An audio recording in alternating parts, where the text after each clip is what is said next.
ये कहानी है एक ऐसे एलियन की जो ब्रह्मांड में किसी और गैलेक्सी से धरती पर आ जाता है क्योंकि उनकी अपनी गैलेक्सी खत्म हो चुकी थी। वो एलियन दिखने में भी लगभग इंसानों के जैसा ही था, लेकिन अब उसे धरती पर कब्जा करने के लिए सभी इंसानों और जानवरों को अपना गुलाम बनाना था। क्या वो अपने इस मिशन में सफल हो पाएगा या नहीं, या फिर इंसान ही उसे मार देंगे? चलिए जानते हैं। कहानी की शुरुआत होती है मॉस्को सिटी के एक रेस्टोरेंट से। यहाँ पर ओलेग अपनी गर्लफ्रेंड एलिना के साथ बैठकर बातें कर रहा था। ओलेग अपनी तारीफ में एलिना को बताता है, मैं एक आर्मी ऑफिसर हूँ और मेरे पास बहुत पैसा है। ओलेग की इन सभी बातों से एलिना बहुत इंप्रेस हो जाती है। उसके बाद वो दोनों एक दूसरे के साथ क्वालिटी टाइम स्पेंड करते हैं। दूसरी तरफ हमें एक एरोप्लेन को दिखाया जाता है जो कि लैंड होने ही वाला था कि अचानक उसका इंजन काम करना बंद कर देता है और वो एरोप्लेन सीधा जमीन पर आकर गिरता है। यहाँ पर हमें पता चलता है कि सिर्फ एरोप्लेन ही नहीं बल्कि पूरी दुनिया के इलेक्ट्रॉनिक डिवाइसेस काम करना बंद कर चुके हैं और ऐसे ही देखते सभी जगह की बिजली चली जाती है और सारी दुनिया ब्लैकआउट हो जाती है। लेकिन फिर भी धरती पर कुछ जगह ऐसी थी जहां बिजली मौजूद थी, जिनमें से एक मॉस्को सिटी भी थी। मॉस्को सिटी की न्यूज पर दिखाया जाता है कि उनका पूरी दुनिया से कनेक्शन टूट चुका है। किसी को भी मालूम नहीं चल पा रहा था कि वहां के हालात कैसे हैं। ओलेग भी उसी न्यूज को देख रहा था, लेकिन उसे लगता है कि ये कोई आतंकवादी हमला है। इसके बाद ब्लैकआउट एरिया को क्वारंटीन जोन का नाम दे दिया जाता है और जिन जिन एरिया में लाइट थी उन्हें सर्कल ऑफ लाइफ का नाम दे दिया जाता है। मॉस्को सरकार क्वारंटीन एरिया की कंडीशन को जानने के लिए ड्रोन्स को वहां भेजती है, लेकिन रास्ते में ही सारे ड्रोन्स बड़े ही रहस्यमय तरीके से गायब हो जाते हैं, जिसके बाद उनके पास आर्मी को भेजने के अलावा कोई रास्ता नहीं था। जैसे ही सारे सोल्जर्स वहां पर लैंड करते हैं, उन्हें पता चलता है कि ब्लैकआउट होने के तुरंत बाद क्वारंटाइन जोन के सारे लिविंग बीइंग्स जैसे fish, cats, dogs including human beings रहस्यमय तरीके से मारे जा चुके हैं। सोल्जर्स छानबीन कर ही रहे होते हैं कि तभी एक सोल्जर पर एक अननोन इंसान अटैक कर देता है और उसे बुरी तरह से इंजर्ड करके उसके सारे हथियार लेकर वहां से भाग जाता है।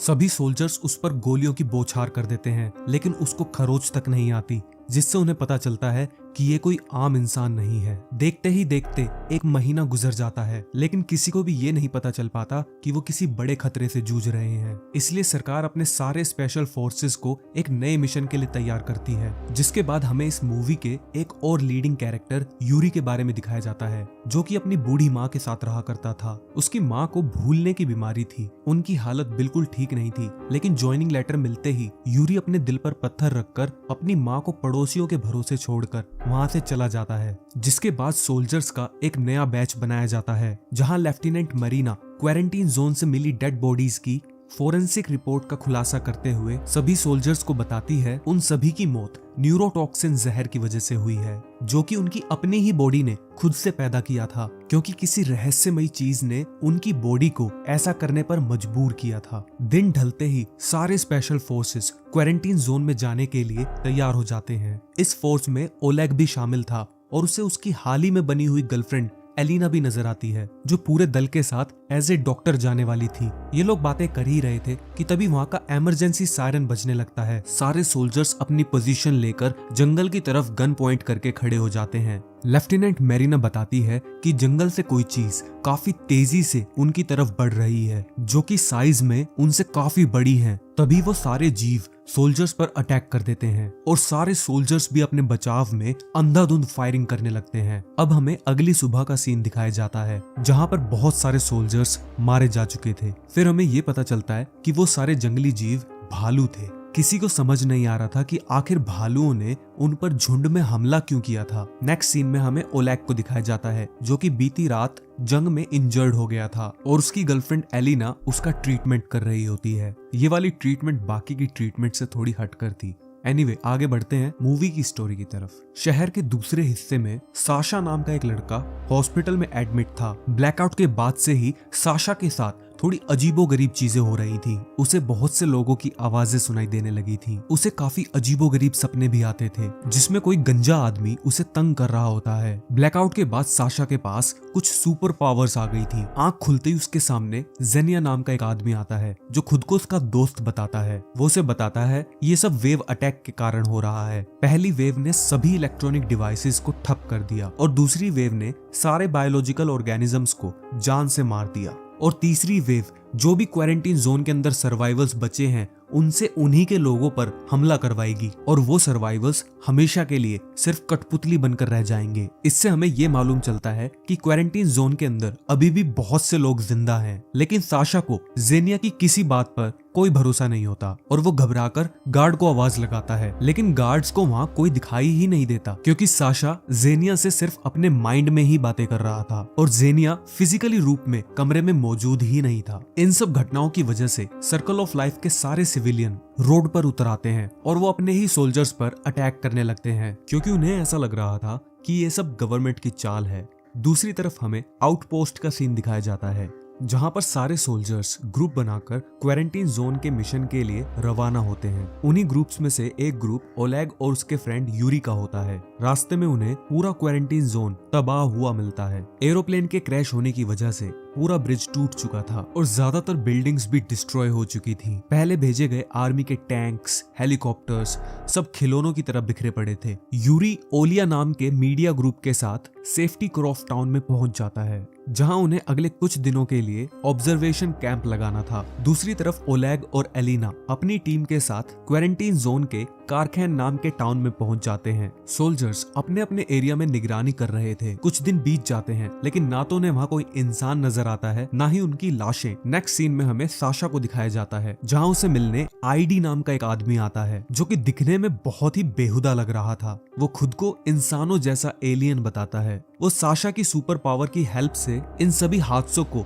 अंजाम देने वाले की खोज करना चाहता था। वो विलन कोई और नहीं बल्कि आईडी का भाई रॉ था। वो भी आईडी की तरह ही एक एलियन था। आईडी बताता है जब ब्लैकआउट हुआ था तब तुम सर्कल ऑफ लाइफ और क्वारंटीन जोन के बॉर्डर पर थे जिस वजह से तुम में ये पावर्स आई हैं। साशा को कुछ समझ आता उससे पहले ही वहाँ लेफ्टिनेंट मेरीना अपने सोल्जर्स के साथ आ जाती है और आईडी पर गन पॉइंट कर देते हैं, लेकिन आईडी मेरीना के सोल्जर्स का माइंड मैनिपुलेट कर लेता है जिससे सोल्जर्स को मेरीना आईडी की तरह दिखने लगती है और आईडी मरीना की तरह। इससे होता यह है कि सारे सोल्जर्स मरीना पर ही गन पॉइंट कर देते हैं। आईडी मरीना से कहता है अगर तुम्हारी मानव जाति को कोई बचा सकता है तो वो सिर्फ मैं ही हूँ, इसलिए मेरी बात गौर से सुनो। इसके बाद मेरीना आईडी को इंटेरोगेशन रूम में ले जाती है। आईडी बताता है कि वो और उसके लोग अर्थ के जैसे ही एक प्लेनेट के रेजिडेंट हैं। काफी साल गुजर जाने के बाद भी हम लोग बूढ़े नहीं होते और ना ही हम कभी मरते हैं जब तक हमें कोई मार ना दे। वो बताता है जल्द ही हमारे प्लेनेट का सूरज डिस्ट्रॉय होने वाला है, इसलिए हमें एक नए प्लेनेट की तलाश है जिसके लिए हमने तुम्हारे प्लेनेट अर्थ को चुना। इसीलिए मुझे और मेरे भाई रो को धरती पर भेजा गया है ताकि हम बाकी लोगों को यहाँ लाने के लिए अर्थ को अच्छे से तैयार कर सकें। और तो और धरती पर बनाए गए अंडर वाटर वर्ल्ड और पिरामिड्स जैसी चीजें 2 लाख साल पहले हमने ही बनाई थी, लेकिन मैं नहीं चाहता कि रो तुम सबको खत्म कर दे। मैं उसे रोकना चाहता हूँ। और तो और अगले 48 घंटों में हमारी स्पेसशिप यहाँ पर पहुंचने वाली है। रो अपने प्लान के मुताबिक क्वारंटीन जोन के सारे सर्वाइवल्स को कठपुतली की तरह यूज करके तुम्हारे खिलाफ ही इस्तेमाल करने वाला है। मरीना को आईडी की बातों पर बिल्कुल भरोसा नहीं होता।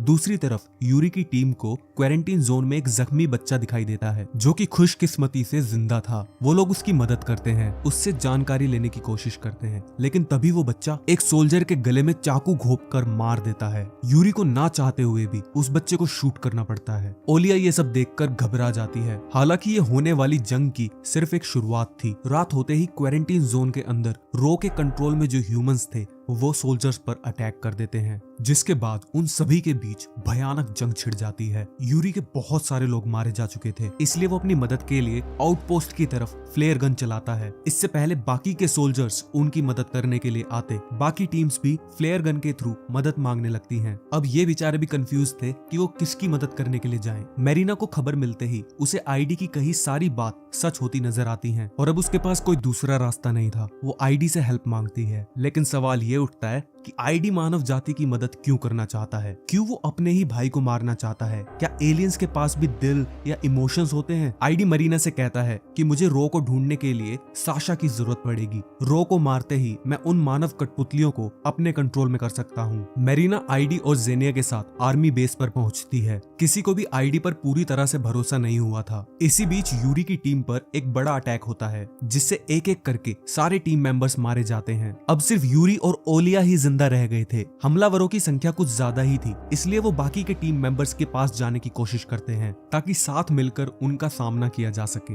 इधर आईडी साशा को उसकी पावर्स को कंट्रोल करना सिखा रहा था ताकि वो रो की पोजीशन का पता लगा सके। कुछ देर कोशिश करने के बाद फाइनली रो की लोकेशन का पता चल जाता है, जो कि क्रॉस सिटी की एक बिल्डिंग पर है और वहीं से वो सारे लोगों को कंट्रोल कर रहा है। ये वही सिटी थी जहां यूरी और ओलिया अकेले फंस जाते हैं। आईडी मेरीना से तुरंत केरोव की तरफ निकलने के लिए कहता है। वो लोग निकलने की तैयारी करते हैं, तभी उन्हें पता चलता है पपेट्स ने सर्कल ऑफ लाइफ पर भी अटैक कर दिया है। इसका मतलब ये था कि अब रो का थर्ड वेव असर दिखाने लगा है। बिल्कुल समय गवाए बिना आईडी, मेरीना और उसके सोल्जर्स केरोव की तरफ निकल पड़ते हैं। साशा आईडी से कहता है कि रो ने मुझे देख लिया है, वो मुझे मार डालेगा, प्लीज मुझे अपने साथ ले चलो। लेकिन आईडी कहता है तुम यहाँ बेस पर ज्यादा सुरक्षित हो, वहाँ तुम्हारी जान जा सकती है। ये कहकर आईडी मरीना के साथ निकल पड़ता है। मरीना के बेस कैंप से कुछ दूर निकलते ही रो साशा की लोकेशन को जान जाता है और साशा को मारने के लिए मिसाइल से अटैक कर देता है। बेस कैंप के सोल्जर्स मिसाइल्स को रोकने की कोशिश करते हैं, लेकिन इसका कोई फायदा नहीं होता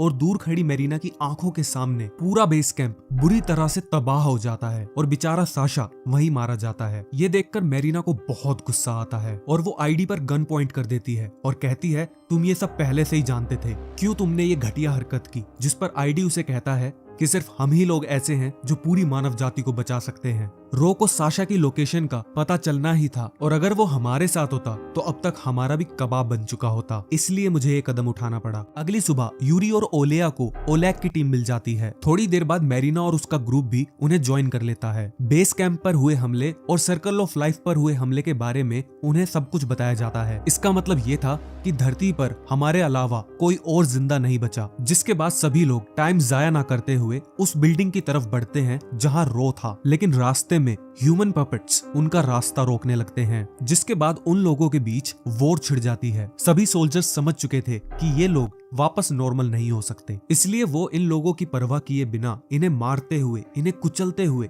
आगे बढ़ते चले जाते हैं। कुछ पपेट्स तो अपने शरीर पर बॉम्ब बांधकर उनके ऊपर कूद रहे थे। काफी मुश्किलों का सामना करने के बाद सोल्जर्स फाइनली उस बिल्डिंग तक पहुंच जाते हैं। इसके बाद आईडी कुछ सोल्जर्स को बिल्डिंग के टेरेस पे अपने साथ चलने के लिए कहता है और बाकी सोल्जर्स उन लोगों की भीड़ का सामना करने के लिए बिल्डिंग के नीचे खड़े थे। इसके बाद फाइनली यूरी और आईडी का रो से सामना होता है। यूरी रो पर हमला करता है, लेकिन वो उसे एक ही झटके में दूर फेंक देता है। फिर हमें रो और आईडी के बीच ताबड़तोड़ फाइट देखने को मिलती है। वो दोनों एक से बढ़कर एक थे। दूसरी तरफ बाकी के सोल्जर्स को हमलावरों से लड़ने में दिक्कत हो रही थी, क्योंकि उनकी संख्या लाखों में थी, जिसकी वजह से काफी सारे सोल्जर्स मारे जाते हैं। और तो और वो लोग पेट्रोल से भरे ट्रक से सोल्जर्स पर हमला करते हैं, जिसकी वजह से बहुत से सोल्जर्स वहीं मारे जाते हैं। और अब सिर्फ ज्यादा से ज्यादा 5 या 6 सोल्जर्स जिंदा बचे थे, जो उनका डटकर सामना कर रहे थे। ओलैग और बाकी के लोग अपनी जान बचाकर बिल्डिंग के ऊपर भागते हैं। सारे पपेट्स अपने मास्टर रो की मदद करने के लिए बिल्डिंग की तरफ बढ़ते हैं। इससे पहले कि वो ऊपर आ पाते, आईडी रो पर जोरदार हमला करता है और उसके सीने से एक एलियन टाइप दिल बाहर निकाल लेता है। मौका देखते ही यूरी रो के दिल की जगह पर एक ग्रेनेड डाल देता है, जिससे उसकी वहीं पर मौत हो जाती है। रो की मौत के बाद आईडी को उन लोगों के दिमाग पर पूरा कंट्रोल मिल जाता है और वो उन्हें एक ही झटके में मार देता है। जितने लोग बिल्डिंग के टेरेस पे थे,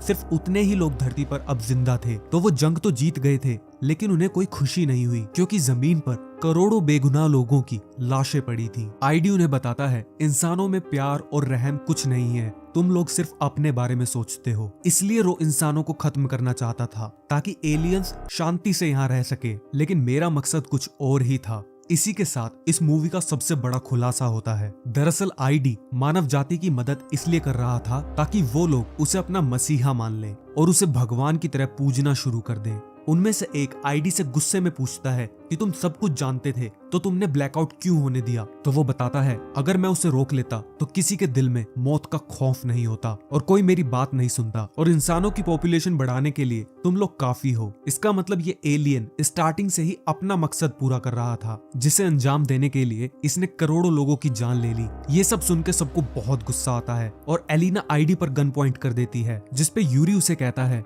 अपनी गन नीचे करो, इसके जैसे लाखों आ रहे हैं, उन्हें कैसे रोकोगी, इसका जिंदा रहना जरूरी है। ये लोग बात कर ही रहे थे, जेनिया आईडी पर चाकू से हमला करता है। आईडी उसका माइंड मैनिपुलेट करके मेरीना पर हमला करवा देता है और वो मारी जाती है। इसके बाद गुस्से में ओलेग भी आईडी को मारने आगे बढ़ता है। यूरी उसे ऐसा करने से रोकता है, जिसके बाद उन दोनों के बीच हाथापाई शुरू हो जाती है। यूरी ओलेग को ऑलमोस्ट मारने ही वाला था कि तभी ओलिया यूरी पर शूट कर देती है, जिसके बाद आईडी ओलेग के पिता का मल्टी रूप लेकर उसे कंफ्यूज करता है। तभी अचानक से जिनिया आईडी की रियल बॉडी को पकड़कर बिल्डिंग से नीचे कूद जाता है और फाइनली जिनिया के साथ साथ आईडी भी मारा जाता है। अब सिर्फ यही 4 लोग आने वाले एलियंस का सामना करने के लिए जिंदा बचे थे। कुछ ही देर में एक नई स्पेसशिप वहां पर लैंड कर जाती है। इस स्पेसशिप का दरवाजा खुलता है, लेकिन कोई बाहर नहीं आता, जिसके बाद वो अंदर जाने का डिसाइड करते हैं। वहां उन्हें लाखों एलियंस के चैम्बर्स नजर आते हैं, जिनके अंदर वो सभी सो रहे थे। तभी एक अजीब सा लिक्विड उन चैम्बर्स में फ्लो करने लगता है, जिसके बाद उन सभी को होश आने लगता है। एलिना बताती है ये जरूर इनका ऑक्सीजन सप्लाई होगा, इसलिए उनके जगने से पहले ओलेग एक एक को शूट करने लगता है, लेकिन उनके पास इतनी बुलेट्स नहीं थी कि वो सबको शूट कर सके। जिसके बाद वो लोग मेन सप्लाई को ढूंढते हैं और एक्स मारकर उसको तोड़ देते हैं, जिस वजह से वो सारे एलियंस जगने से पहले ही मारे जाते हैं। बस कुछ ही चैम्बर्स बाकी रह गए थे, जहाँ उन्हें एलियंस के मासूम बच्चे नजर आते हैं। तभी उन लोगों को आईडी की कही हुई बात याद आती है कि इंसान बहुत मतलबी और बेरहम है। बस इसी वजह से वो लोग बेबी एलियंस को नहीं मारते। कुछ ही देर में काफी सारे छोटे एलियंस बाहर आ जाते हैं, जो दिखने में बिल्कुल आईडी के जैसे थे, और इसी के साथ मूवी खत्म हो जाती है। अगर आपको मूवी की समरी अच्छी लगी हो तो वीडियो को लाइक करें, और अगर चैनल पर नए हैं तो चैनल को सब्सक्राइब करें। Thanks for watching.